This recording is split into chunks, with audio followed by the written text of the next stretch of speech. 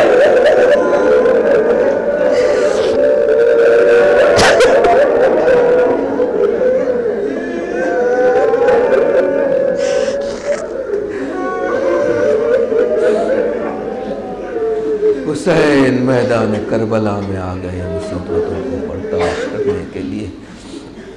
علی لعنت اللہ علی القوم الظالمین، سيعلم الذین ظلموا أي منقلب ينقلبون، انا للہ وانا الیہ راجعون، بذم قضائہ وتسلیما لامرہ۔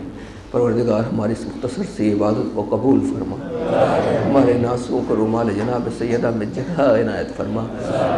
امانت داری کا سبق جو تو نے 1,24,000 نبیوں کے ذریعے ہمیں دیا ہے پروردگار، اس پر عمل پیرا ہونے کی توفیق عطا فرما۔ ہمارے ہر جوان کو یوسف جیسا امین، پاکیزہ، صاحب کردار اور صاحب علم بنا دے۔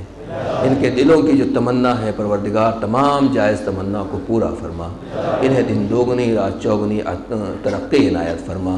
بیمار کربلا کا واسطہ جو مریض ہیں انہیں شفاء کامل و عاجل عطا فرما۔ عزاداران سید الشہداء جہاں کہیں بھی ہیں، جس مذہب و مسلک سے بھی تعلق رکھتے ہیں، ان کی جان مال عزت آبرو کی حفاظت فرما۔ پروردگار انقلاب جمہوریہ اسلامی ایران کی حفاظت فرما، امام زمانہ کے ظہور میں تعجیل فرما، یوسف زہرا فرزند زہرا کے ساتھیوں اور اصحاب انصار میں ہمیں شمار فرما۔ مالک آخری دعا یہی ہے کہ جب اس دنیا سے جائیں تو اس انداز سے اٹھانا، ایک ہاتھ میں تیرے نبی اور ان کے اہل بیت کا دامن اور دوسرے ہاتھ میں تیری کتاب قرآن مجید ہو، بحق محمد و آلہ الطاہرین۔